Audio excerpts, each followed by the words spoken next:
Today we're going to take a look at finishes from cross, Ashi or saddle position. So saddle position is where we have our outside leg, which is closest to him, over and under the next leg, and where we can cross our triangular legs here. And ideally we're looking here to attack heel hooks. Okay, so we're going to look at 5 finishes from here. Essentially what I try to do here first is to take control of the second leg. Why? If I don't control the leg, I can easily start stepping out, turn his heel in, and here it will be not impossible, but a lot more difficult to get submissions. So I want to slow him down. He's a quick guy, so I'm just going to grab the leg here. Now if he tries to move, this will substantially hurt this movement. His legs are crossed, so it will be difficult for him to move. So our first submissions are going to be on the secondary leg, because this one we already have within our control here. So this one is quite easy to attack. So first one, straight ankle lock from here. I don't like to go right here. I can hurt him a little bit, but not really.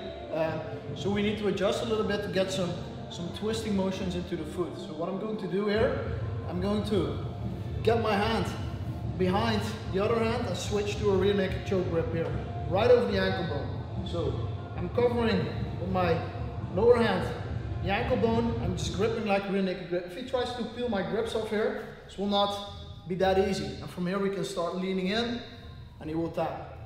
So to finish, basically, we're going to lean backwards. What you can do as well, you can hide the hand in here so you can reach it a little bit harder. And from here, you just start leaning in and finish. So essentially what we're doing is keeping this part up and putting the foot down under our armpits like that. So it's a little bit different than you're used to in a standard type of straight ankle lock. It's a nice variant that works very well. Okay.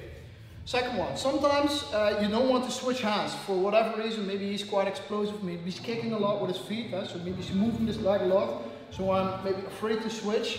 What I can do then is just grab the leg here, and I'm going to move his ankle to my chest. Now if he keeps kicking and pulling out, this will be quite difficult to pull out from. And here we get a nice variation on the Aoki lock, where he can start twisting his leg out, and we get the submission there. So here you can see his knee will be basically blocked with my upper legs. You can cross over here and go towards the hip to get a little more pressure as well. I'm going to turn in. So what happens basically is I'm going to twist his foot towards the outside direction. It's a really powerful finish. It's quite difficult to block for him. This is a really nice one. All right, next one. Now we'll start talking about the leg right under here. First, let's take a look at one more submission where I don't have to move the top leg. Why I try these submissions first is because this helps me stay in position. So instead of immediately start trying to hunt for your heel hooks, which gives him a window of escape. This gives him a window of escape here. So there's always a risk in releasing this leg to go towards the heel hook, but we'll get to that in just 1 second. So one more attack on, now we'll attack the primary leg, but one more where we still have control of the upper leg. I like this one a lot as well. I tend to put people on their hips first, so like this. So if he tries to turn back now, I can just use my weight towards the side to keep him here. From here, I'm going to use the split leg here to grab his lower leg. Now, I'm going to squeeze my legs together. I'm going to pull it over here for a nice kneebar pressure on his kneecap. So basically what happens here is his knee is blocked by my upper leg, and it will be blocked by his own leg as well. So we have a nice piece of leverage. Right here I can show it from this side as well. So nice piece of leverage here to get into a knee bar finish. Also a very nice finish. Okay, so sometimes you have guys who are very good at hiding the leg or keeping moving. So they have defense for this. So in that case we will start attacking with the heel hooks. That is the most powerful submission. So if you have somebody who is really not tapping to any of the pressure locks, maybe you just can't get the pressure right, you need to switch to heel hooks, which will ensure you get a nice finish. Okay, from here, again, we still have the leg.